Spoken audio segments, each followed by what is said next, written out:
my graduates from my school being Forbes, bag drop. Bag drop. A mic drop, bag drop. Bag drop.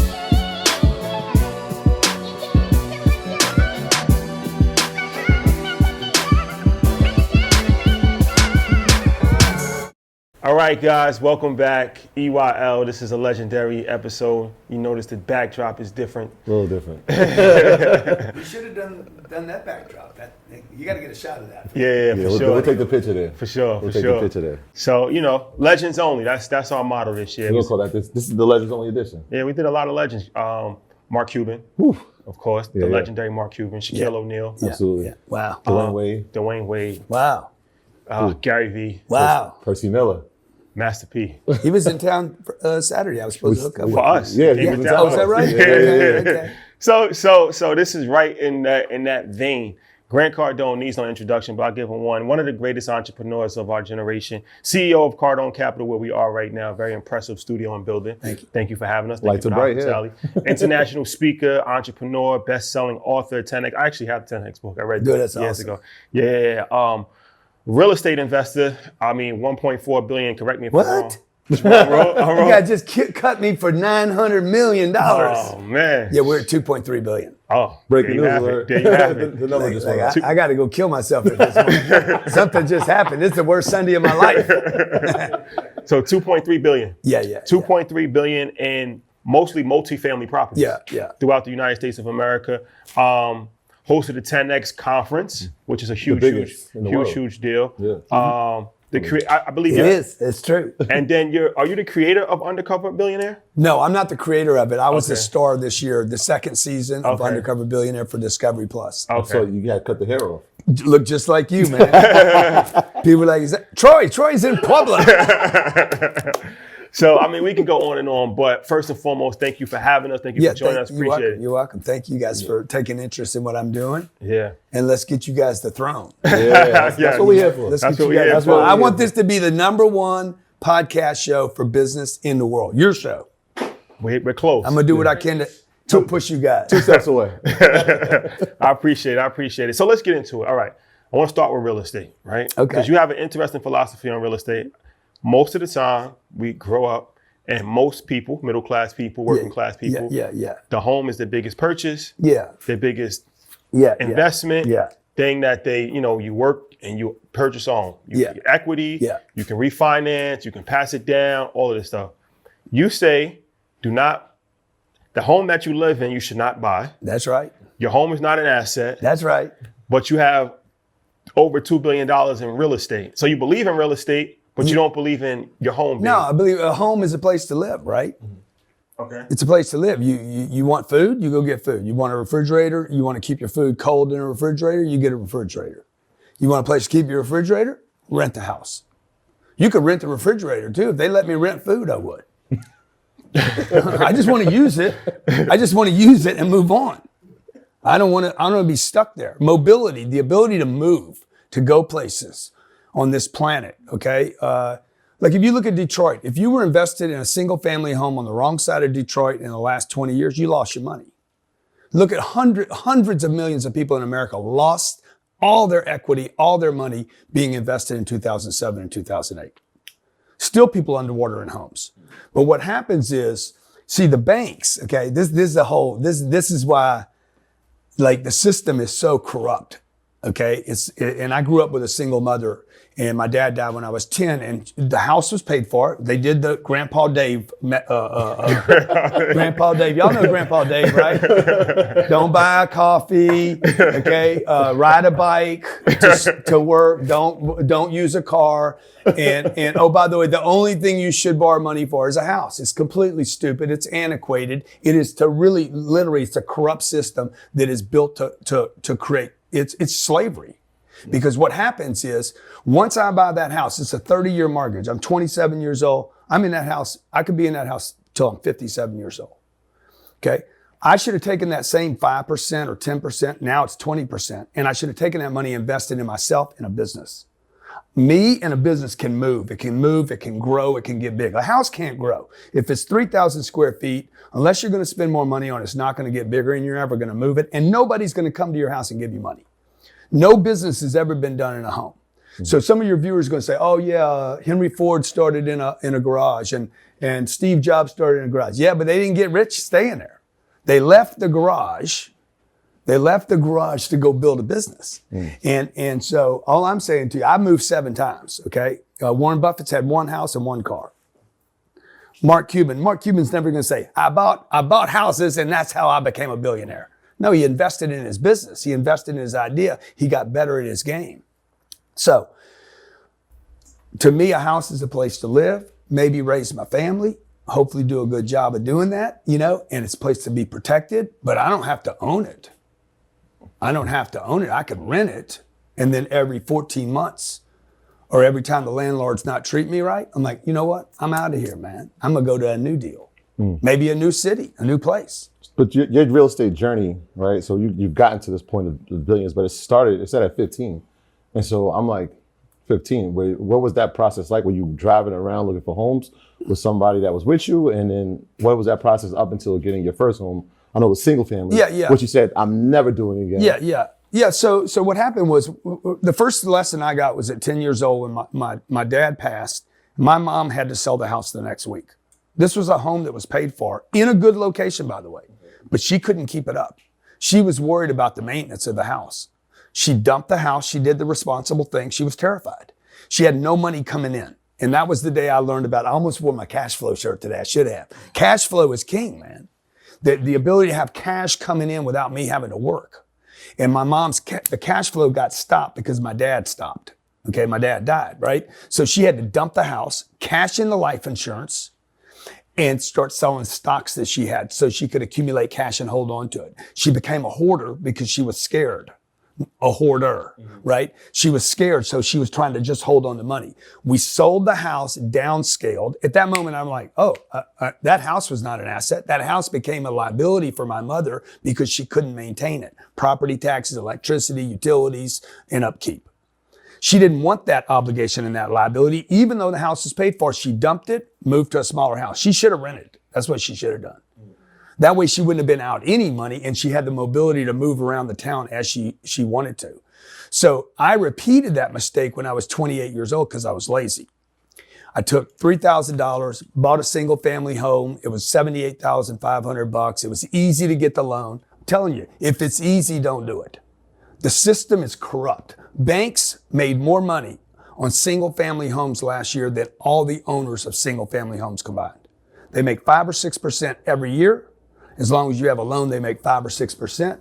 The realtor makes 6% when you bought it. They make 6% when you sell it. That means to buy and sell a home, if you had a home 10 years, you would have to make 6% on the buy, 6% on the exit, and you'd have to make 60% just to pay the banks back. So you'd have to make like 72% on your money just to break even in a house deal. And you were stuck in the same place for 10 years. So I bought a single family home, rented it to a girl named Janet. Her and her sister rented it. I think my note was $500. The rent was $625. I made $125 a month. I thought I was a genius until they moved out. When they moved out, I was like, no rent income. My asset became a liability because they weren't there. The real asset was the tenant. So all of a sudden I had this house. I didn't know how to rent it. It was, I think it was November in Houston, Texas. It's getting ready to be cold and wet. I'm not going to be able to find a renter. I don't find a renter until February. I sell the house, get my money back, basically. I said, I'll never do that again. I say, one door? No. If it's got one dough, I say no. Okay. One dough, no. I say, don't be a one flow hoe. Okay. And that's what I was. I was a one flow hoe. I was basically Janet's bitch. Yeah. Because when Janet left, I'm like, oh shit, I got to make the payment. Yeah. And so the next time I would buy a piece of real estate, it was 48 units in Southern California. So I went from 1 unit. I said, I'll never do that again. The mistake was being dependent upon one thing. It's like having a it's like having a grocery store with one product. You would never do that. Or having one stream of income. One stream of income. I mean, have one wife. That's a good idea, but yeah. I mean, one's hard enough. Unless you live in Utah. That's a different thing. I don't think I got a feeling you're not a Mormon. I don't know. I'm just thinking. So you So all right. So how do you scale from one home? You said your next property was 48 units? Because 48 units in one building. Apartment building. So it was apartment building with 48 units. So how did that happen? So I just started studying. Every weekend for 3 years. I went and shopped real estate. I knew what I had done wrong. As soon as the check moved out, I'm like, dang, dude, buy more units. Don't have one door. One door is for a home. You go in the front door and you go out the back door. If you're in a bad neighborhood, have one door, close off the back door. Like there's no way in this house except the front door. And so the problem with real estate or any business, you want to have multiple pieces or products or flows of income, right? So I started researching real estate. I lived in Houston, Texas, and I would just go shop real estate every weekend. I'd walk the property, look at it, 2 units, 4 units, 6 units, 8 units, 20 units. Started doing the math on it and just until I figured out, oh, wow, I can do this. I can figure out how to buy 48 units. 48 units is actually easier to buy than 2 or 3. Why is 48 units easier to buy than 2 or 3? The bank treats 48 units that collect $1,000 a month at each unit to be a business. Okay. They understand. I'll give you a perfect example. I can go to Bank of America and say, hey, lend me money, lend me $1 million to buy Bank of America stock. They will not lend me $1 million, okay, on Bank of America, even if my credit's good. Yeah. They will not do it. I don't care who you are, for their stock. But if I go to them with $1 million real estate deal and say, hey, lend me $1 million in this real estate deal, they'll be like, we'd love to. That shows you the value of a bank stock compared to a bank feeling like this property with 48 units. During COVID, churches were closed, strip centers were closed, bars were closed, restaurants were closed. That mall was closed right over there, Aventura Mall. Mm-hmm. Like America was shut down. Not one apartment building in America was shut down because people have to have places. So what's the approval process for commercial buildings as opposed? You said it's easier. So you have to have cash reserves. You have to have cash. You have to have cash, and you have to have cash reserves, and you got to have some credit. But most importantly, you need to have some experience. So, but that time in between, I know it was like a 5-year span between that first single family. It was 3 years. 3 years. Yeah. So this is like I think it's a $1.9 million deal. That deal was man. That ain't even researching, man. He's the research department. That's what Grandpa Dave doesn't do. He can't anymore. He's just repeating the same stuff. Like I can hear you guys are willing to bring new ideas to your audience, and you got to look at America. Like I'm looking at America right now because I looked at my dad and my mom. My dad did everything right, yet when he died, my mom was hustling. She was scared. When she should have been in grief, she was in fear. And she's having to dump stuff, man. When you're a widow, you should not be having to sell stuff. You should be in grief. And she couldn't. She's like, I got to sell that. I got to get rid of that. I got to collect my life insurance. She had 5 kids to raise and nobody to trust. She had no education. She did not know anything about money. So she made some moves that were defensive, but not good for her. So when I sold that first piece of real estate, I'm like, I did something wrong here. Real estate's not the problem. It's what did I do wrong in the real estate? I had one door.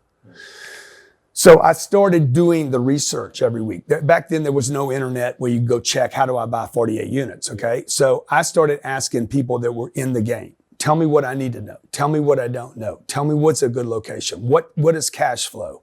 How do I get a loan? You need about 25% down to do a loan. So I started saving money. I started like, okay, I'm gonna put money down. What is 48 units gonna cost me? It's gonna cost me about, at that time, it wasn't a lot of money. It was like $4.8 million. You could buy 48 units in California. I'm like, this is crazy, right? Looking back, you'd be like, okay, I'll buy one of those too. You guys would do that right now. Right now. So what do you need to figure out? You need to figure out, how do I get a loan? How do I get the down payment? And how do I get the experience to tell the lender I'm a manager? The most important part is the manager. It's not the credit and it's not the down payment. Okay. So the first thing I had to do was I had to get a partner. So I went and found a guy that knew real estate and I'm like, I'll do the money. Okay. I'll sign, you be the guy. And I'm going to give you a piece. I gave him 25% of the upside of this deal because I needed that guy. I needed that. What do you call it? Somebody told me the other day, I needed the cred. I needed the, The receipt. Yeah. I needed the receipt, man. I never heard that word before, man. I was like, dang, what is the receipt, man? Spectacular to the rescue. Spec, I was telling Spec, I said, Spec, that's Spec right there. Where's Spec at? Right there. Dude. I said, Spec, I grew up with black guys. He's like, I need a receipt. I said, what you talking about? Show me a picture. The point is, what do I need? Oh, I need a management experience because the bank is not going to give you a loan. If you have good credit and the money, they're going to be like, can you manage that 48 units, those tenants, the bed bugs, the roaches, the tenant bounces, the evictions? Can you do all that? Okay. I had my guy. He did that. Yeah. And I gave him a piece to do it. Then I need to figure out, how do I get the stack? Okay. Look, there's no shortage of money on this planet. You guys know that, right? That's a fact. Dude, there's like if you got this mental thing that says there's a shortage, there's more money on this planet than there are people, more money than there are phones, more money than there are model jets. There's more money than there are books. There's money. They just print money, man. Money is manufactured. Your mom and dad probably told you money doesn't grow on trees. No, it's printed on a damn machine. Like they just and put it in factories. So there's so much money, you just got to figure out, how do I get that money? And so in that 3 years, what I did was I found what my target was. I wanted a certain amount of units. Mm-hmm. I knew my deal was going to be, my next deal would go from 300 or what did I buy that deal for? Nothing, right? $97,000 or $78,000. My next deal was going to be probably $1 or $2 million. And I just started stacking in that period of time, stacking the cash necessary to buy the deal, calling on people, getting money, putting the money away, storing it. Every time I could store it, I just put it off to the side, and that's going to go to that deal. And then I started trying to learn about what is the right deal so I don't lose money, so I get cash flow, and so I can get maybe some upside. So what's a good deal for you now, like these days? You still look for real estate. You still do multifamily. Yeah. You said a good deal. So what is a good deal? Well, a good deal, I mean, a good deal is a good location. You know, I mean, I buy massive deals now. These are big deals. No more 48. No 48. So what's a good deal on a massive deal? What's a massive deal? Yeah, we're talking. I mean, I just. Okay, 200 deals, 300 I mean, I did a deal in December. It was $165 million, one deal. Okay, so what's that deal look like? That deal looks like $65 million down. I financed $100 million. I had 3 banks that wanted to give me a loan. These are all things you're looking for. I want multiple banks wanting to lend me money. Okay, I don't want one bank. I don't want one guy saying, yeah, we'll give you a loan, but 2 other banks say no. If 3 banks say yes, that's a good deal. Okay. Number 2, it cash flows. The first month I own that deal, I want to check back. I want to check every month. I don't want to check every quarter. I want to check every month. I don't want to check 10 years from now. Dude, I want that paper back today. So I give you this. I go to work. I want to be paid. And I want to be paid this month. So number 1, I want a great location. I need it to be a big deal. The bigger, the better. You know, I want to know it big is easier than little. You know, and I want it to cash flow. I want multiple banks to give me a loan. And I want to know, lastly, who am I going to sell it to when I buy it? I already want to know how to exit when I bought it. So you got your exit strategy before you even. Dude, I know that I know the 5 buyers that I can call on the phone and say, all 5 of you bid on it. You already communicated with them. I know who's going to be a player on the deal on the way out. So how does that process work when you get? And you can't know that when you buy a house on 2021 20th Street. That's what I'm saying. So you already, because you're selling in a market. You're selling to people that are economically driven. See, I never want to sell to somebody that needs the economy to be good. I want to sell to people that have too much money. Ooh. I want to sell to people that have so much money that money is their biggest problem. And they got to find things to do with it. Dude, they have to spend money. Like, I'm gonna put a portfolio together. You just learn the deal. This is where I went. One house. I bought one house. Oh wow. Who am I gonna sell it to? Then I had to find somebody could pay me $70,000, $81,000 for the house. Guess what's the problem with that? He's got to have a job. He's got to have credit. He's got to have a down payment, and he's got to want to buy a house from me. That's a problem for me, because what if the economy's shit? You know, what if he lost his job? So I'm like, okay, I'm gonna go buy 48 units. I bought 48 units for $1.9 million. It was a freaking screamer deal. Like, once I bought the first one, I got cash flow. It was like I had a job without a job. And then when I went to sell it, the guy that was buying it from me was a doctor. And he started getting all, doctors, if you've ever done a deal with a doctor, they know how to charge, they don't know how to pay. Okay? They all get anal, like too much doctor time, too much probing. They're like, oh, what about this? What about that? I'm like, dude, what's wrong with you, man? You got a good practice or not? But they're cheap. They're cheap. So I was selling to a guy that's cheap. And I'm like, okay, I got to learn this game. I don't want to sell to people that are economically imprisoned. I want to sell to the Goldman Sachs and the Blackstones of the world. You can't start there, but you can level the game up to play there. because Blackstone has more money than they can actually put to work. Yeah. So I'm in my mind, I'm wondering how this process works when you're using 3 banks at the same time. Is it like, are they working in separate entities, or they're saying like, yo, we'll give him 50, we'll give him 75, figure out the rest? Yeah, no, you never. No, I mean 3 banks that all want to lend me money on that deal. Oh, just okay. They're competing for one loan. For your service, okay. Not 3 loans. Okay, I got you. No, I don't do the like, 3 what? loan How's that thing, work? man. Okay. So you said, I saw on Instagram you're $900 million in debt, something like that. What's going on, earners? Welcome to EYL University, the #1 place for business education. Shouty, tell them what we're bringing. Yes, EYL University already has over 100 past webinars from all areas of business. It includes weekly webinars from industry leaders. It includes access to our investment Facebook group, movie club, our book club. It also includes access to monthly financial planning calls with yours truly. But what has been added has access to MG the Mortgage Guy's Home Buyer's Blueprint, over 14 hours, everything you need to know as far as the home buying process is concerned.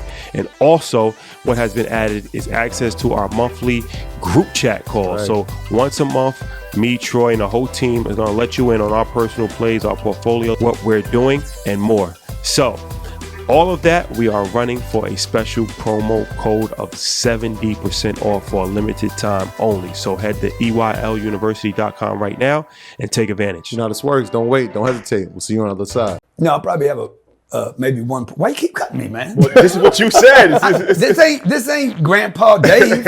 Dave's like, all debt is bad debt. You dumb, dude. You're dumb. Dude. There's not a country on this planet that doesn't use debt, including Apple Computer. Apple Computer has $196 billion in cash today. They will borrow money tomorrow morning. Debt is good. Some debt is good debt. And there's not a wealthy company on this planet, not one wealthy company on the planet Earth that is cash free, that does not use debt, good debt, because debt is so cheap today. So you got companies that borrow money to buy their shares back. Right.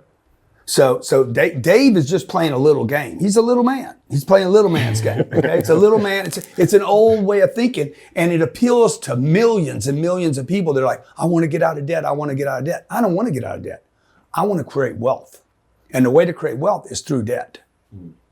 So, but do you ever worry about over leverage, like we saw in 2008 when the real estate market crashed, the stock market crashed? A lot of people. I worry about too much debt. Okay, so how do you hedge that to make sure that you're still positioned even if we have? I got $1.4 billion worth of debt, but I got $2.3 billion in assets. So I'm not even close to over leverage. You're not over leveraged. No, not even, not like I'm maybe 60%. Okay. And the debt is cheap. The debt is under 3%. I pay interest only. I don't even pay the mortgage down. So basically what I'm doing is prepaying my mortgage, massive amounts of mortgage I'm paying down in the beginning so it stays stable. My debt stays stable and the asset goes up in value. So like a house, you see the problem with a house, and you shouldn't even have this comparison or conversation, because if I buy a house for, let's say the average house is about $240,000 in America, and I put 5% down, you're probably over leveraged right there. Why would they give me that loan? And the house doesn't provide any income. Well, you know what's interesting? We spent the summer in LA. That's crazy. This is the same conversation we had. I'm a financial advisor by trade. Yeah. So I was telling him and my friend Jamal, and I'm like, you know what? I was thinking about it, because we're heavy in the stock market. I know you're not really in the stocks. Yeah, I'm not a paper guy. Well, yeah, we're heavy in the stocks. And I'm like, because I see people that I work with as a financial advisor that might, they might have like $200,000 of cash to their name, and they're buying a home, and they're using like $70,000, $80,000 down. Yeah. And then they got to put another $20,000 to get their kitchen fixed. And then they got to like borrow from their 401k. And it's like, yeah. Then they got to go buy some furniture because now they're hooked in. Yeah. So it's like, you don't really have enough money. No. You're depleting. Totally. And then it's like, you don't have enough money to invest. So I was saying if you actually just rented a place and used that money in the market, in the stock market, you would have more money. So obviously everybody's situation is different. But when I was telling him that, they was kind of going back and forth with me. They didn't fully agree with me. But I'm like, well, they're wrong. Well, it was situation. No. I'm just telling you, you're wrong. That's part of the story. The other part was like, it depends on the situation, right? So if somebody's handed a home, then it's different. But most people aren't handed home. But some people are. So that's No, even if you're handed a home, you don't want a home handed to you, man. God damn. Like just 'cause somebody gives you a donut doesn't mean you want to eat it. You know? What if they gave you? What if they give you an 8-ball? Like, here, do it all right now. Like just because they give it to you, like you know, you go out to the club and somebody wants to give you something you can't get rid of. Like I don't want that. Not all assets can become liabilities. Children become liabilities. Like my 2 kids are my biggest asset. But the truth is, if you don't share this anywhere except to your small group, nobody's of people, listening. Nobody's listening. Don't worry about it. Okay. Dude, if somebody threatened my kids, like I will give all my gold away. Like it is my biggest liability is the threat of my children. If somebody would do something to my kids, that's why I say all assets become liabilities. At some point, yeah. You see what I'm saying? Yeah. So when I go buy that one house in Los Angeles, which is going to be $500,000, right? Small house in Los Angeles. Small house, piece of shit. Yeah, exactly. Like, what part of Los Angeles? And you better carry what I got in my bag. Okay? So you got to put $100,000 down. Since COVID, that's a 20% down payment. That whole 5% game's off the table now for everybody. Yeah. So now it's 20% down. Am I right on that? MG. MG? Huh? The wrong one now. Where can I get a 5% loan today? Any bank in America. Oh man, you ought to check, man. Take a little COVID check. Okay, you got that mask on right now. He's our mortgage guy. He's our He's a mortgage broker. 20 years in mortgage. Okay, any bank in America. Any bank in America for What if I lost my job during COVID? I was off. your job. Excuse me. Okay, that's 40 million people. The game just changed from 40 million. That's now a 20% down payment. 40 million people in this country lost their jobs. Okay, that's 9% of the population. Like that's a massive portion of people. And then if you didn't lose your job, they're going to look at that job and say, okay, you work over at Cardone Enterprises. Was anybody let go?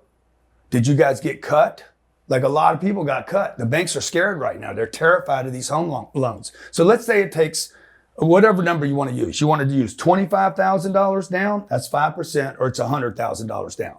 Okay. Either way, you're tied to a 30-year mortgage. You're going to pay what, 4%? Right now? No, I'm paying it. 2.1? 2.8? 2.5. 2.5%, 10 years, you need 21.5% just to pay the bank back. You need a 21% gain on that house in California. And another problem is that the vast majority of people don't make enough money to actually support their mortgage payments because they're living paycheck to paycheck. So if they're making like even $10,000 a month and their mortgage payment is $4,000, then you got to pay insurance, then you got to pay for your kid to go to school. And property tax. And they had to pay the little, what's it called? The little, because they only put 5% down. What's that jack fee? PMI. Yeah, the PMI. So you know if they use abbreviations, they're fucking you.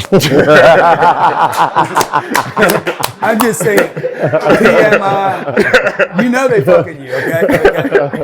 The REIT, the REIT, okay? It was real estate. It was perfect the way it was, and then they added the IT. Investment trust. At that point, they fucked you right there. I'm just saying.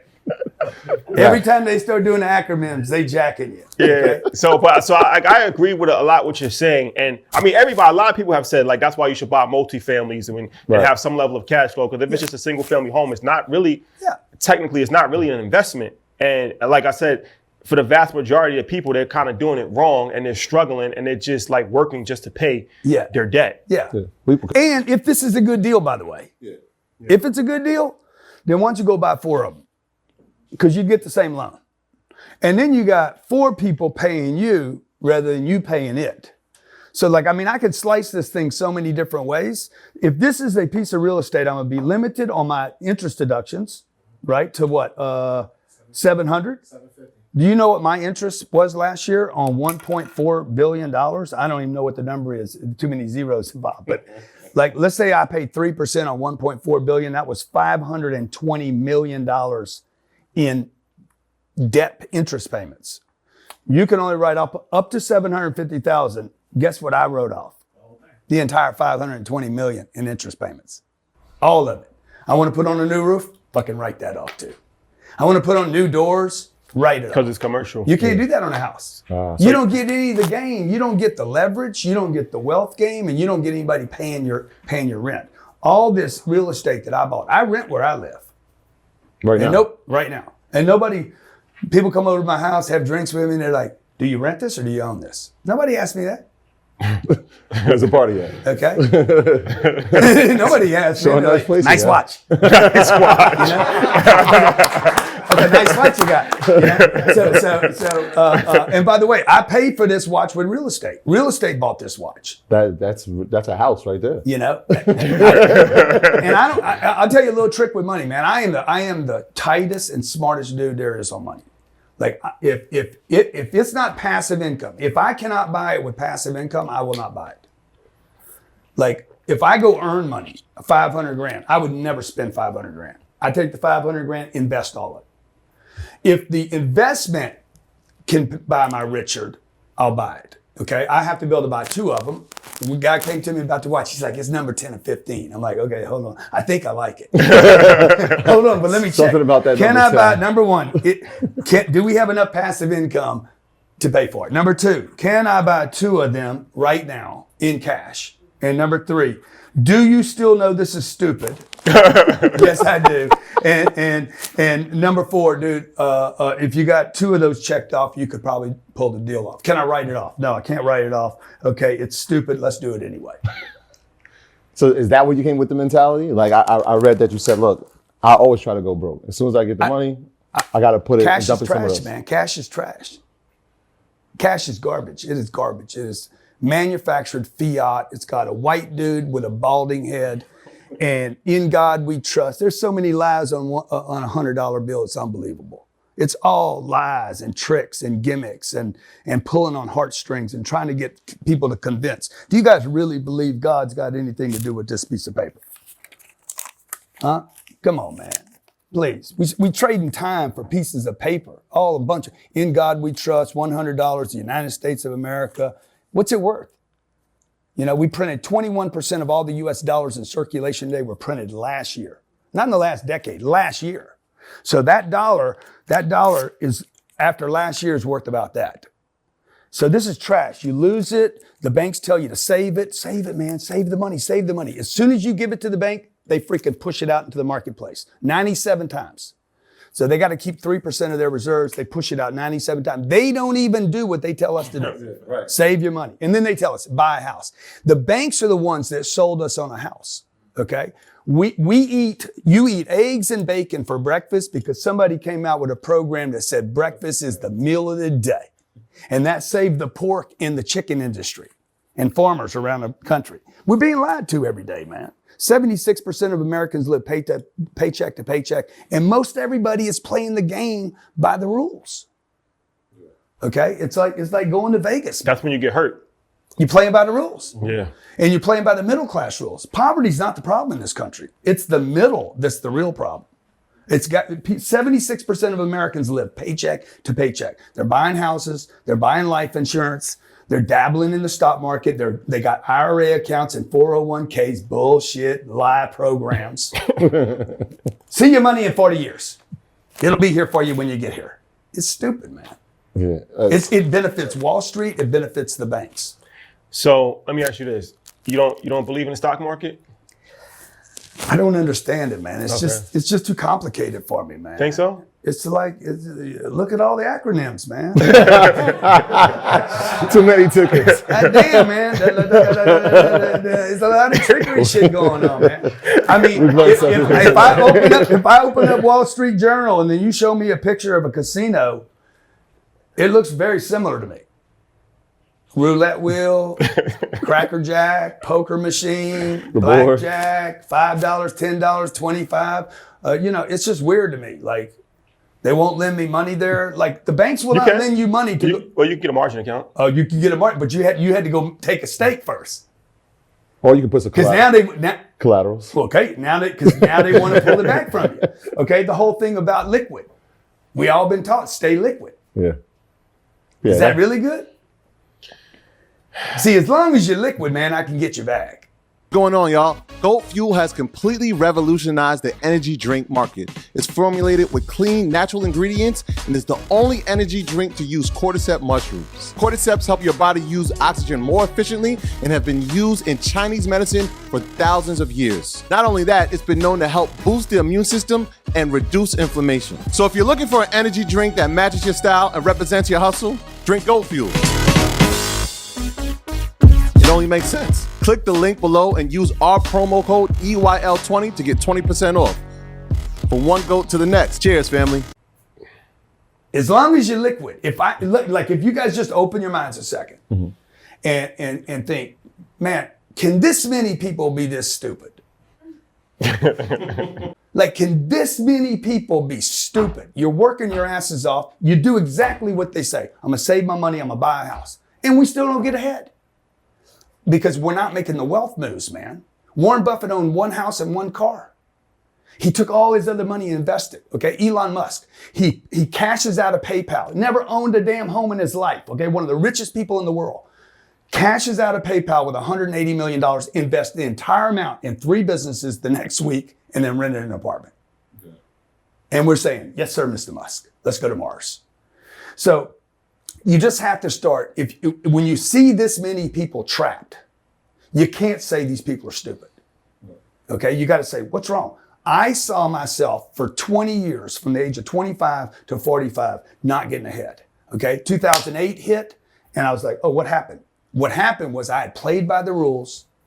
I got trapped by the rules. I did everything exactly the way I was supposed to do it, and it's just the wrong set of rules. So there was a mindset change because, I mean, I heard you say this about this book that we both read, The Millionaire Next Door. Yeah. And I read it, and my perspective was like, wow, people that make that much money are cheap, right? They don't. Exactly. They're conservative with their money, and that's how they keep it. And then I heard your perspective, and I was like, ooh. Yeah. That's a different way to look at it. Yeah. And I was like, yo, his mindset is just different, right? Yeah, Your so thing's when like, I don't want to be a millionaire. When I read The Millionaire Next Door, that was the last time I ever took advice from a millionaire. I'm like, I don't live like that. That's stupid. Buy a used truck. Right. Like, if a used truck or a new truck gets in the way of where I want to go, I'm done already. You know, don't buy coffee. This $4. If $4 sinks you, you are fucked up. Okay, you could do this all day, every day, as long as you want. You see, this is the environment I was brought up in. My mama was clipping coupons. She had a drawer where it was coupons. The whole drawer. You could not. It was the sacred drawer. Did you guys have the sacred drawer at the house? It was a sacred bag. You had a bag, I know. So she knew when the sales were, and she knew you buy low and you sell high. That is not how you create wealth. You do not create wealth on defense. You create it on offense. So you was in the car industry. Not a lot of people know that. Yeah. My man Mike actually took your course. He used to sell cars. Big Mike? Yeah, Big Mike. So got a new name for him. we got a new name for him. What's he do now, man? He's with us. Okay. Yeah. So he never smiles, or is it the mask? He's smiling right now. Okay. Look, I hated the car business, man. You hated the car business. It's the only job I could get. I got out of a treatment center for drug addiction. Okay. And from the age of 15 to 25, I was addicted to drugs. What drug were you addicted to? What you got? Name it. What drug you got? What drug you got? So we're talking like 1980s? Yeah. Crack. No, Whatever. What you got? Whatever. Okay. Well, you did crack. You did everything. Yeah. So it was terrible, dude. It was terrible. Like, I was 130 pounds. There's nobody. Yeah, maybe Spec. Spec might be 130 pounds with all his metal. It might be 131. So I weighed 131 pounds. That's 50 pounds less than I weigh today. I was my color of my skin was gray, man. Like, I was a mess. For how many years? 10 years. 10 years. Yeah. 10 really? years. I was a mess. Had 70 stitches put in my head and face. I was beat up with a pistol whip with a 45 caliber. So how did you? That's interesting. And then when I got out of the treatment center, the only place I could get a job was a car dealership. How old were you when you got a car dealership situation? 23. So I was in a car dealership at 23, and I left the car dealership, went to treatment, and when I came back, they took me back. So, all right. So you had substance abuse issues for your whole teenage life. Yeah, exactly. Yeah, until you was like early 20s. Yeah. You go in the car business. How do you grow the car? Because you became pretty big, and you became really big in the car business. So what happened was I had a job I hated. You were selling cars? Yeah, Okay. And I hated it, right? I hated the way people looked at me. If I wanted to go on a date and I told a girl I was a car salesman, she wouldn't take the date, right? Now, everybody hates a car salesman, right? So, right, Mike? Okay. And now I hate you now, too. And I had a college degree, man. I finished college with a drug problem. Like, I just squeaked through the college thing. So when you spend 5 years getting an accounting degree in college, car salesman's not the thing you want to be. But nobody would hire me. So I kept the job. And when I got back out of the treatment center, I did not have the option in my life to go find a job I liked. This has become a defining moment for my life. I learned how to do one of the things I'm most proud of. I learned how to lean into something I hated. And it was a really cool spiritual experience because the very thing that I hated the most, I ended up getting really good at. And not only did I get good at it, but it was like I changed it. I became a guru in the space and I changed the way people sell cars. So like today, when you can go there and easily get a price and a payment and a down payment, I'm the guy that created all that. So you actually hated sales and just became the guru of sales from that moment. I hated it, and I hated all the trickery. Hide it, don't tell them. You know, they play all these games in the car dealership. Mike, you know, you still playing the game. You know? 4 boxes was you? Yeah. So it was like, don't tell them a price. Make sure they love the car. Work it out on their budget. You know, it was trickery. And so I cleaned all that up and got very successful at it. And then I started teaching car dealerships how to do it. That was my first business. So you branded yourself, started a side business, and became a consultant to car dealerships. That's right. Doing your homework. These guys, man. So where did this entrepreneur spirit come from? Because, I mean, all right, so you have a very interesting, background as far as substance abuse for 10 years. That's a long period of time. Yeah. Then you become an entrepreneur. Like, who taught you entrepreneurship? Nobody, man. Taught yourself? Yeah, I know. Trial and error? I'm not self-made. I don't want to say like I'm a self-made guy, but like when I was coming up, there was no courses, So, hey, Grant Cardone here. Like I've done that cold call in cities. Like this show I just did, Undercover Billionaire, I knew I could do it. I mean, like when they called me and said, hey, could we drop you off in a city and you could build $1 million business in 90 days? I'm like, yeah. They're like, you think you could do it? I'm like, yeah. But the question is, would I do it? Like, would I leave my family? Right. Would I get dropped off in leave my beautiful plane? Would I leave my cush lifestyle, my nice cars, my Gucci slippers, man? Am I gonna leave all my shit? I gotta leave my Richard at home, man. I don't know, these are my babies, man. Richie. So am I gonna do that? Like, can I do it? Yeah. Would I do it? Different thing. That was the hardest thing I ever have done in my life. Undercover Billionaire? Oh, 100%. Never do it again. Hardest thing. I didn't mean to jump on you, but No. but so when I got in the I got fired from that car dealership, and then I was forced to go out and start my own business. I never had, I want to be an entrepreneur. I want to be a big business guy. I was forced into this. So then from growing that, yeah, you see the value in business. And now you just go in other different directions from there. Well, when I was 30, I started the first business. So this is how I started. There was no internet, there was no social media, there was no verified. Hey, my name's Grant Cardone. I would go off to cities. I would go to San Antonio. I lived in Houston at the time. I'd go to San Antonio. Hey, my name's Grant Cardone. Can you give me 5 minutes? Click. Yeah, I mean, thousands of people closed doors on me. And that really built this skin that I have today, this thing that I have, my ability to stand up for myself is really because of tens of thousands of cold calls. So how are you scaling at this time, right? Because there is no internet. Are we doing like publications in newspaper? How are you scaling? Just not? No, never bought a publication. I'd basically get on the phone. I was in Houston. I'd call Salt Lake City. I'm going on a Saturday and Sunday. I'd get on the phone and start calling businesses Friday, Saturday, and Sunday. And on Sunday night, I'd get on a plane, fly to Salt Lake City, and start calling on people. Hey, I was the guy you hung up on yesterday. Will you take a minute and see me?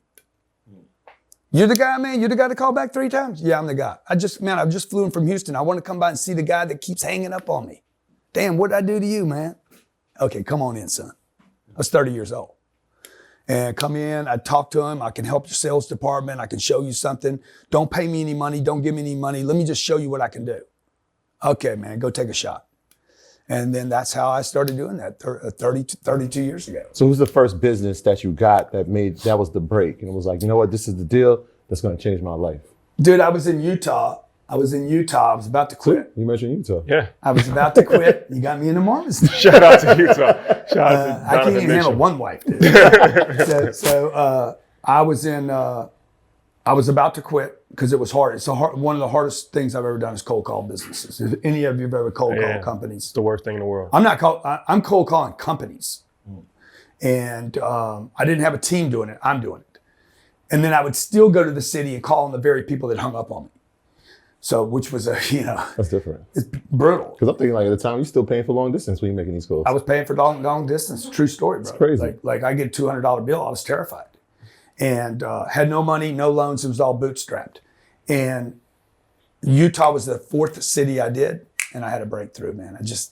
Everything just fell in place. I'm like, oh, this is my gig. And I got so good at that. I started making money as a speaker. And then 3 years into it, my asset, this business, became a liability. Why? Because it wasn't scalable. Okay. So I got stuck in it. I was on the road 250 days a year.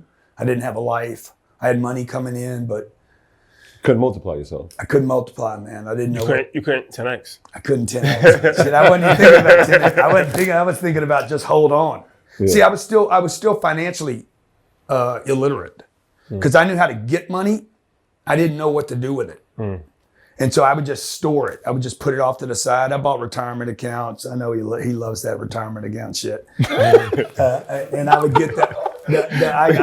I got an IRA. That was stupid. I got a 401k. I thought I was a genius.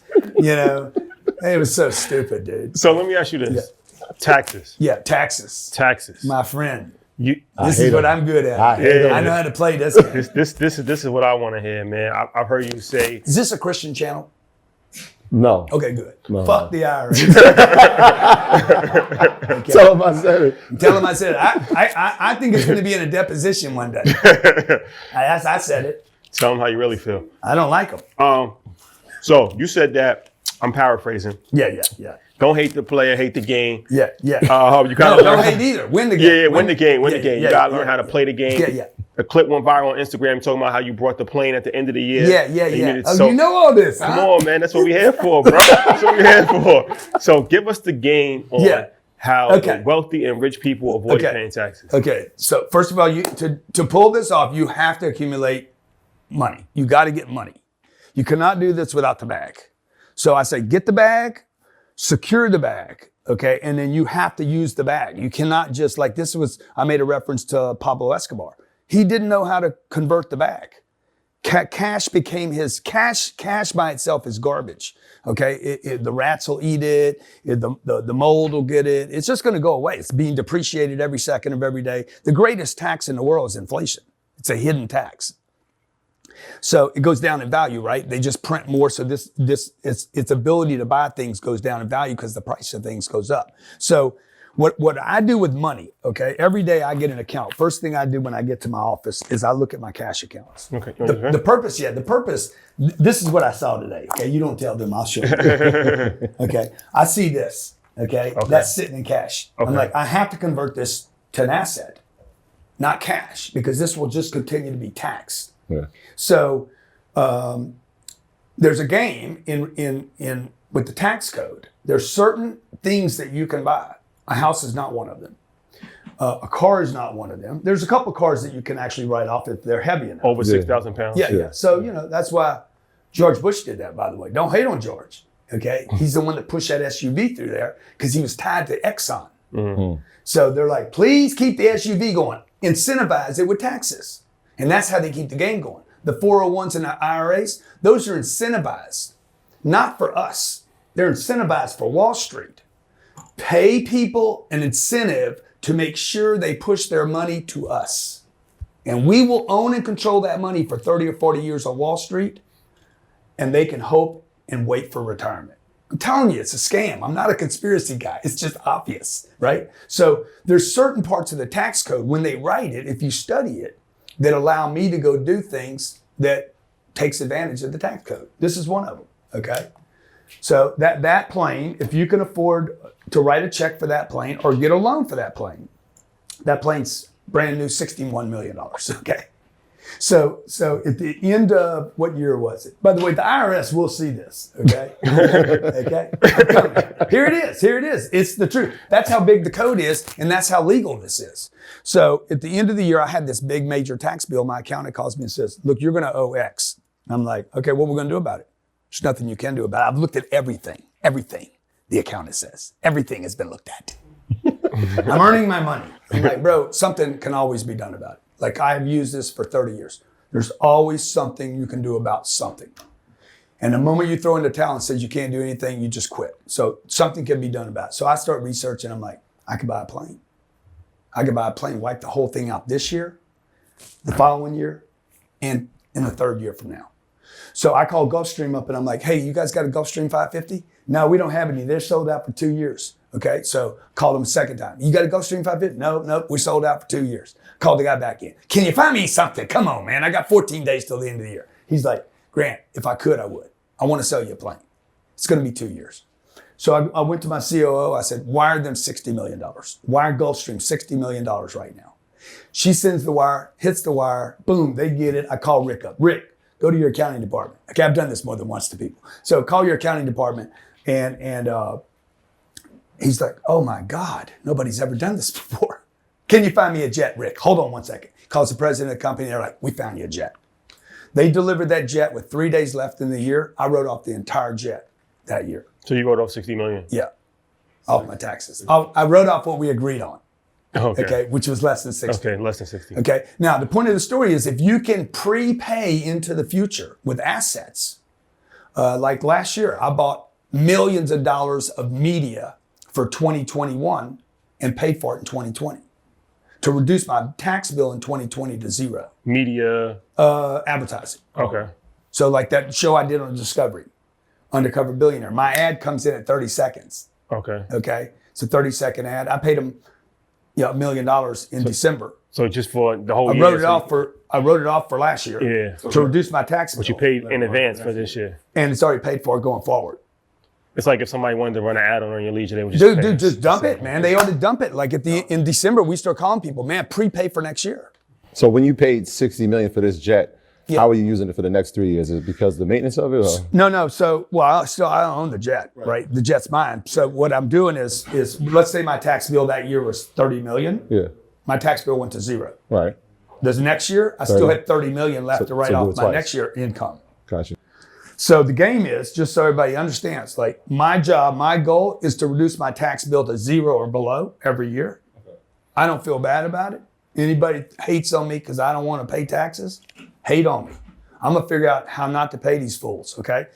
On the other hand, I have $2 billion worth of real estate that I pay taxes on every year. That's 40 million in property taxes. I have 500 employees. I pay taxes on these people, right? We produce and buy a lot of things. I'm paying plenty of taxes. There's like, how many different taxes are there? Income taxes, state taxes, purchase taxes, capital gains, vehicle taxes, capital gains tax, get sick taxes, die taxes, estate tax, argue taxes, estate taxes.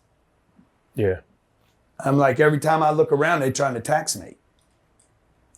So your goal is to pay zero taxes every year? Dude, play the game. Play the game. I told you if I could ever become a diplomat, Talk about. I'd sell everything I have. Can you talk about that? Yeah, sure. So the reason these guys take Wait, these... can we rephrase it? Yeah. Mr. Ambassador, can you talk about that? I took the job because I truly care about the Dominican Republic. I've been connected to the Dominican Republic for years. When I was on a cruise liner once, and, hey, there's the Dominican Republic. Where are the receipts? So, yeah, there's my receipts. So when a guy gets a job in a cabinet position with the U.S. government, okay, like the guy that did last year, his name's Tillman or something with Exxon. He left his CEO job. He had billions of dollars worth of assets. If he cashed out everything he had, he would have paid hundreds of millions of dollars in taxes. Instead, he took a job on Trump's cabinet. At that moment, they wipe out his tax bill. He can sell everything and walk away with the bag. And that's only while you're actually a diplomat? Or No, you're good. perpetuity? Man. Well, no, he's good. No, I don't think it's perpetuity. It's like while you're actually working that job. But he'll cash out at that moment. Yeah. He'll now, rather than having, let's say he had $5 billion, rather than having half that, he has $5 billion to work with because he would have probably paid half that in taxes. He has the whole $5 billion to work with the rest of his career. So he's saving $2.5 billion, even if the stay is, and I think he was 3 years. He was there maybe 3 years or 2.5 something, you know. Got all this power, all these connections. The point is, everybody needs to learn the games, man. Don't hate on the game. Don't hate on the player. That's the real diplomatic community. Yeah, exactly. Facts. Exactly. So going back to real estate, do you feel like it's a real estate crisis about to happen? You talked about how many people's out of work. I think there is a real estate crisis about to happen. Who's it going to hurt? It's going to hurt single family homes. Not multifamily? In the middle. Not multifamily? No. Why not? It's gonna, dude. Especially like you said, in states like New York, right? Yeah, well, where you can't even kick somebody out. You shouldn't be in New York. I've been telling people for years, man. You got to stay away from places where you don't own the property. Like you don't own the property. You don't own it. If you owned it, you can get people out of your place. Like my house, my kids start acting up, I kick them out. I'm like, you guys got to get out of here now, okay? The moment the law says I can't kick my kids out, I don't own the house anymore, they do. Same thing with the tenants. So you guys that own homes, I mean, I know a bunch of people in New York that own stuff. They're scared right now. The banks are scared up there. Because if I can't collect the rent, I can't pay the mortgage. Yeah. And then what happens is the whole neighborhood goes down. When the shopping center down the street goes blank because the beauty salon, the restaurant, the bar aren't open, it hurts the whole neighborhood. Everybody gets brutalized by this. So I lived in California 25 years. I left there when they started their foolishness of raising taxes. I'm like, when they raised taxes, they should have lowered them. If they'd have lowered them, they'd have rolled in there and spent more money. But so you got to invest in real estate where you're protected, where you own it, you can control it. The tenant, the landlord, the owner of the company. Landlord-friendly states. Landlord-friendly, where they respect property ownership. So that was your strategy? Because I know you've invested in multiple states. You're going into it thinking like, yo, I need to be in a state where I'm protected as an owner? 100%. Okay. Property protected, landlord-friendly, taxes-friendly. Look where I'm invested. Right. Florida, Texas, Alabama, Southeast, all that northern, all that ice, those ice states are all going to migrate this way. It's happening now. Yeah, and a lot of companies and corporations are leaving too. Oh yeah. So 10X, let's talk about the 10X conference, right? You have a vision. This guy the biggest. Going, man. 10X conference is like a rock star. Mm-hmm. You've turned into a financial rock star of sorts, and you have like 20,000 people, 30,000 people. You're bringing Rick Ross and Kevin Hart out, and Snoop. Yeah, it's a whole situation. Usher. Come on, man, keep dropping. You drop them, I don't have to. So what's your Floyd Mayweather? Floyd, shout out to Floyd. Steve Harvey. We need him on the show. Steve Harvey. You know, another guy. I mean, some freaking like. what was the plan? What was the plan in putting that together? Did you say, okay, I don't want to just do a financial literacy tour. I want to mix all of these different things. And like, how does that come in? I want to erase the line between entertainment and business. Because I think that, you know, my wife's an actress, right? And I said, you got to get out of this actress thing. And she's like, well, that's what I am. I said, you need to get out of the acting thing. It's a garbage business. You need to get on this side. And she's like, well, you're a businessman. I said, no, I'm acting like a businessman. Okay, because there ain't no money in acting. so I'm out of the acting thing. I'm gonna be a businessman, and I'm gonna make us famous. Because I think that money follows entertainment. And the problem with education is terribly boring, and nobody wants to watch it. I mean, Grandpa, look at Grandpa. Okay, Grandpa said I should. Okay, because he's a tool of Wall Street. His sponsors are Wall Street driven and Big Pharma. You know, save your money, son. Save your money, save your money, save your money, save your money, save your money. I don't want to save my money, dude. I want to use money. Money is useless until it is used. So I told my wife 12 years ago, I said, look, quit that damn career. I'll make you famous. And boom, Facebook and Instagram and YouTube. She's like, how are you going to do that? I said, look at all this. We're going to do it. And then when I got into a position where people started paying attention to my message, I was able to start bringing some of these superstars together. And they resonate with the idea of financial literacy, have fun, entertainment, and education. So was there, I mean, you have a vast list of people that you interviewed. Was there an entertainer that surprised you with how much business savvy that they actually Kevin have? Hart, man. Yeah? Kevin's he's a beast. Yeah. And it's easy to be with the guy. Like other guys are a little stiffer, you know, like if they're big on movies and their scripts, they're harder to interview. Like interviewing for me, what you guys are doing right now, I would rather be on this side than your side. I hate being interviewed. Did I hate it? Do you hate it? Nah, I love it. I mean, we're so used to it. Yeah, man, you're good. You guys are good at it. We're going to be number one for a reason, man. I would rather. I would rather talk to 20,000 people, deliver a message than do an interview. One thing you said that really resonated with me months ago: never waste a good crisis. Never, man. Never waste a good crisis. Legendary That was quote. a legendary quote. That's What- right. What you mean by that? 2008, I wasted it. I wasn't in a position to go on offense. And in 2008, that was 12 years ago, 13 years ago. 2008 happened. 2 businesses got cut in half. The 2 companies I had got cut in half. My real estate got frozen. The bank I owed $50 million to went under. Like, it was terrible. And I was sitting there like I couldn't do anything. I was terrified. And I told my wife in 2008, I said, the next time this happens, we'll have $1 billion worth of debt. Okay, we had 50 million. I said, we'll have 20 times. And I won't have 400 units. We'll have 4,000. We had 9,000. And the next time we're gonna go eat stuff like a humpback whale eats krill. And we're gonna go gobble stuff up, because this is what these giants do. They take advantage of crises and problems and opportunities.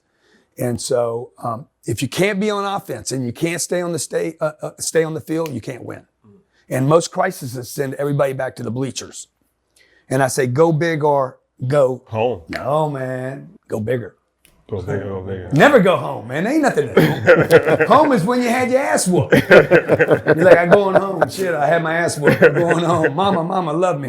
So I never go home, man. I'm like, go bigger, because if you go big enough, this time, the last time when the economy failed, the banks called my loan. So we need the money. This time, okay, I owed 20 times more money, 30 times more money. And the banks called and said, we'd like to help you through this. So when you get big enough, you got partners. When you stay small, ain't nobody gonna help you. Undercover Billionaire. So what is the deal with that? I actually read that you guys had stopped for a little bit because you wasn't happy that they rolled it out during the presidential transition.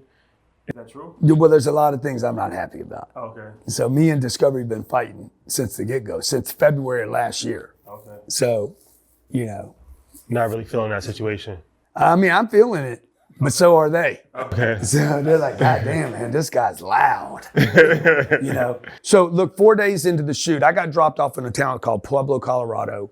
Plain lands. I've never been there. Can't use my name. Shaved my head.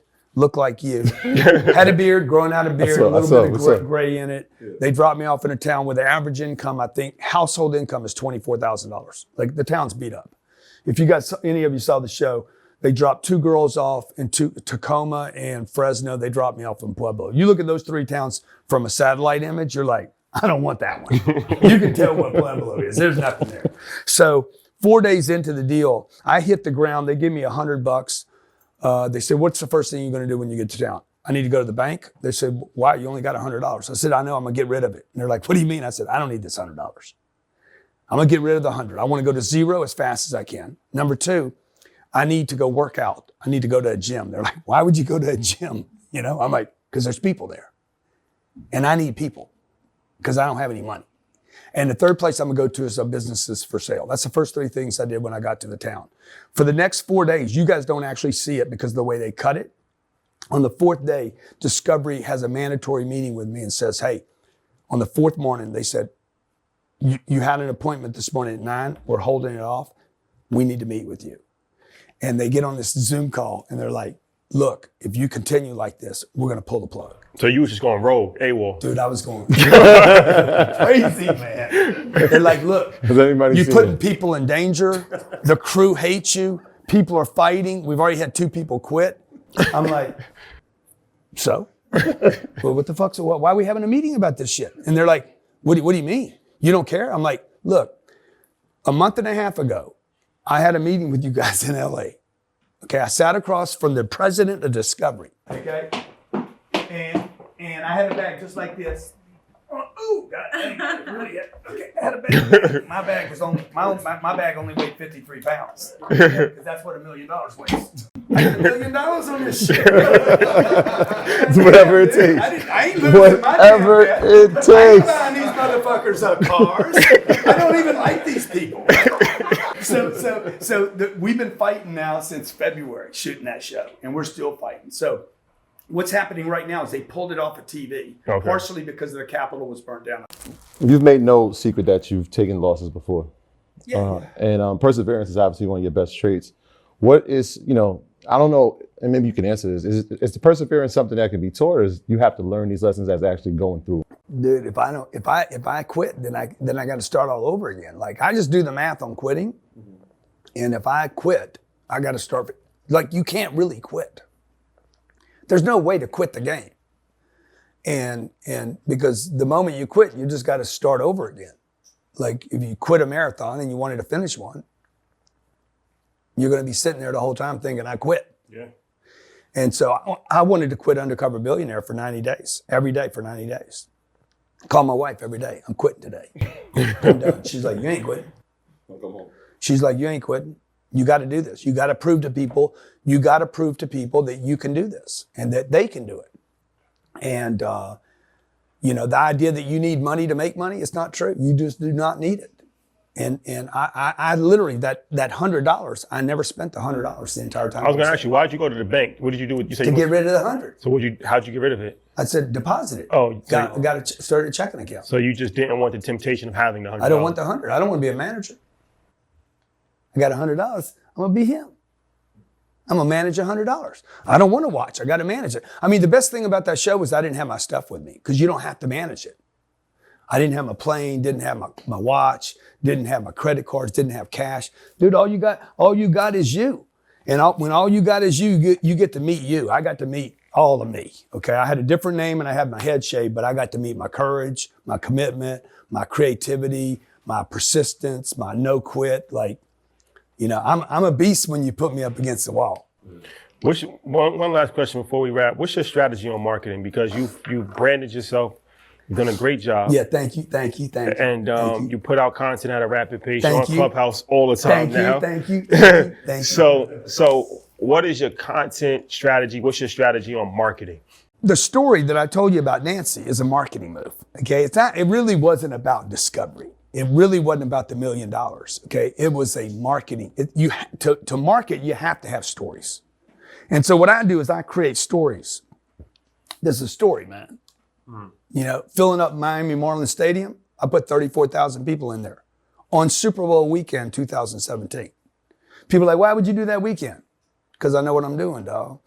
Okay, because it's a story. And stories, it's mythology. If you look big stories keep being told and they get bigger and bigger and bigger over time. So, I think we spent $10 million to rent Miami Marlins Stadium, marketing, sent out 400 million emails, 400 million, not 400,000.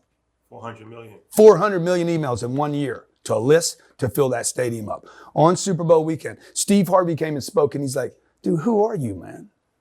Like, who in their right mind? By the way, he's a very church God believing man. Until he gets behind the stage and he starts shouting F-bombs. Who the fuck are you, man? Who in their right mind would rent a stadium on Super Bowl weekend and think that they could fill it up? And you're not Jay-Z and you're not Beyonce for 3 days to teach people about money and business. And I'm like, dude, I did it to tell a story. Because from now on, Grant Cardone's the guy that filled up that stadium in 2017. So that's part of the marketing game. The marketing game, you can't just have ads. You gotta have a story. No, that's a gem what you just said. Yeah. And that's why. So we just got those 2 kids I got. Yeah. They ain't mine. They're not yours? No. Biologically? They're not mine at all. No. It's a story, man. Really? I rented them.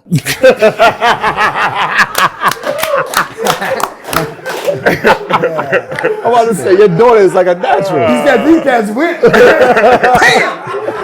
Yo, Like, hardcore, Man. You willing to go for Conor it. McGregor. You willing to go places that other people aren't. These ain't mine. These kids ain't mine. Nah, but we got a truck, right? An 18-wheeler. Yeah. And it was our first truck. We're from New York, so we're not into trucking. Yeah. But shout out to Alex Godinez, our guy. He got us in the truck. So long story short, we got the truck and we was gonna put the truck on the road, but I'm like, we gotta wrap it first. So our logo is a little different. It's like emojis. So when you saw like us with Dave Ramsey, it's like you see two young black guys with emojis in the top 3 business. It's like, it's interesting. So I'm like, we're going to put Earn Your Leisure on, and we rap it. We all agreed to it. But it was taking a while. So one of my other friends was like, let's just put it on the road first and let's not worry about it. I'm like, no. We can't put it on the road before we rap it because we got to take pictures of this, document it, and put it on Instagram because I know what that's going to do. It becomes a story. A lot of people have trucks. Yeah. A lot of people don't have emojis on the truck. Have this. So when we put it on there and then it goes viral, like, oh, this is crazy. So now the truck is cool, but the marketing and the building of the brand now, it becomes bigger than just a 118 wheeler. It becomes like, this is crazy. Totally, dude. What's your best marketing play that you ever did? What's the best marketing play? Yeah. This wasn't a bad one, man. The plan? You know, it's got my name on it and everything, right? You can't miss it now. That's a good one. You know, That's a good one. So here's another one. Here's another one. Well, that's what I was going to pull up, okay? So like, this is coming. You know, these are investments, right? I get to write it up and I get to use it in marketing. So we'll put people in that. Everybody's going to take pictures of it. But that takes money, man. You know, Instagram and Facebook. YouTube is my best. Like, YouTube's my boy. Like, it's my little brother. You can take everything away from me. Do not take YouTube. Do not take my YouTube from me, man. My YouTube. Like, I love YouTube. Because you know why? Because it keeps building. Yeah. Digital real estate. Digital real estate. Shout out to Ben X. Yeah. Yeah. It's a good friend of ours as well. We're friends with everybody. Yeah. I'm saying YouTube. You ain't friends with everybody, man. Basically. Almost. We're getting there. Okay. Close. You're gonna admit you got to have some haters, man. You got to have some people that you're up against, you know? If you ain't hating, you ain't popping. They ain't hating, you ain't popping. They ain't hating you. They don't know you. They don't know you. More importantly. Because, people that want to be you will hate you. So people that give up on the things you want will definitely hate you for having the things they want and quit on. Perseverance. Because that's just, people just immature. So where do you go from here? What's your 10, 20 year plan? What's your vision going forward to 100x this thing? I just want to live longer than my body does, man. You want to live your legacy? Yeah. I want to outlive my body. So I just want to contribute. I want to be an uncle to people of all colors. I want to be. I always wanted to be accepted by everybody when I was a kid, and I didn't care. I just wanted friends. I wanted mentors. I didn't care. I liked the girls a lot, but really, when I wasn't with the girls, I wanted the guys. I wanted to be buddies. I wanted to have fun. I wanted to be part of something, and I wanted to make a difference. And I wanted somebody to help me, and nobody would. So my dad wasn't around. My older brother, I lost my older brother when I was 20. So my two mentors, my guys, dropped out. My dad was 52. My brother was 25. I was 10 and 20. And then I just kept looking for mentors. I went to school to find mentors. I went to college to get mentors. I wanted my uncles to step up. They never did. And so one day I was like, man, I'm gonna make something of myself, and I'm gonna be an uncle to other people. So that's why people call me Uncle G now. Not like Uncle Dave. No. Grandpa Dave. Grandpa Dave. I got a question about balance, because I know you said you were working 256 days out the year. What's that like now as far as the work-life balance? I know you got the two girls. Yeah. How's that? Yeah, so today it's like, what I've done is now create a life where I get to bring them with me, my little rentals. and I get to bring people with me. Literally I quit just doing the business and started figuring out, what do I need to fund my life? And I used to do budgets. Like any budget I've ever done, and I think most Americans know this, any budget you do, you could probably get close to that budget. Your house, your electricity, your water. I just started adding stuff. Okay, I need help. I need security. I need a nanny. I want a homeschool. I need a bird. I want a helicopter. I want an island. Shit, Who's gonna pay for my shit? Okay, so who's got my money? That's my battle cry. Who's got my money? Who's got my island? Who's got my ranch? Who's got my charity? We got about $3 million sitting in a charity account. We'll dump out this year, and I'll hit it with another 5 or 10 million this year. So that charity's for kids without fathers. And who's got it? I only have limited funds. Who's got my jet fuel? Who's got whatever I want? It's a contact, man. Business and money are contact sports. Are you buying an island? Might. Thinking about it? Maybe. Cash, or you a ranch or an island? The island. You think an island over a ranch? You want to go big? You want to go big, man? What are you talking about? You 10X in it, bro. You can put everything on the ranch, island that you put on the ranch. it's a big difference between a ranch and an island. I know there is. We'll be shooting the next episode there. It's pretty sweet. Grant. The problem with the island is I don't get the same tax deductions I get out of the ranch. So I got to consider all that. Got to balance it out. If I put some cattle on that ranch, I can write it off. Yeah. Get both? I like Kanye's ranch. Yeah. Grant, it's been a pleasure. Man, you guys are awesome. Okay, best interview I've ever done in here. I mean, this week. There you have it. Biggest in the game. What would you like to tell the people? No, look. All I want to tell you, like, is if there's anything that I said today that like kind of like, God, you didn't like that. Take another look at it. If there's anything that bothered you that I said, take another look at what I said, because it might be something just hitting so close to home that you need to pay attention to it. Number two, I had a lot of fun with these guys. I want to make sure this is the best podcast in the world, better than mine, so better than everybody's. Like, I'm a very collaborative person. I want to flow a lot of power to a lot of people. I was doing a gig. I'll tell you one other little story. I was doing a gig once, and we were, about 7,000 people there. And there was a promoter that was with me, and one of my guys took a selfie with one of the guests. Okay. And the guy, Bill Zanker, says, "Man, don't do that, man. You don't take selfies with the audience. That needs to be Grant." And I'm like, "Dude, are you kidding, man?" "Yeah, man. He's the star. You can't take selfies. You can't take shots. The star is the star." I'm like, "Bro, there's a universe of stars, man. Shit, I don't want to be the only star, bro. When my team shines bright, I get brighter. So I don't want to be the brightest star. I don't want to be the only star. I don't want to be by myself. I played that game for the first 50 years of my life, and I'm done with it. I want to play with other people, all walks of life. Love diversity. I like culture. I like your stories, because white people are boring. They're boring, bro. Boring stories, bullshit. Like, it's so much bullshit. Talking about their country clubs and their kids and this and that. Your kids are fucked up because you're boring. Okay, so I just love people from all walks of life. We did 19 countries in 2019, man. I learned about so many different cultures. People in Dubai, Singapore, Iran. There was 100 people from Iran came to Dubai to listen to me. So I just like inclusion. Yeah. And I want everybody to do well financially too. That's the other thing, man. This financial game, you got to figure this game out. You have to figure that game out. You got to make it a priority this year. I appreciate that once again. And shout out to Maddie J. Nice watch too, man. Oh, Company watch. What? I said company watch. Company watch, yeah. Is it? Y'all get company Rolex? Kind of thing we do. You judge a man's by his watch these days. Yeah, I mean. The Richie, it's not the one Richie, day. but Sorry. soon come. Passive income, man. Big takeaway, guys. Don't buy, get your assets, not your necklaces. Get your assets, not your bracelets. Shout out to Spectacular. Spec. He helped put this together. It's a receipt right here. Shout out to Maddie J. He helped put this together. And shout out to my brother Neo Davis. He helped do this as well. Neo. Shout out, guys. Shout out to the bros. Mikey. And shout out to you guys. This is the first interview that we did ever where we didn't have to set up equipment. We didn't have to set up a mic. Everything was provided for us. So the hospitality here has been amazing. Your staff is amazing. Troy, housekeeping items? Yeah, shout out to everybody on patreon.com. Y'all know that's our Proud to Pay program. Obviously, top tier. You have access to EYL University, the #1 business school for everything in finance, entrepreneurship, and business. EYL University, man.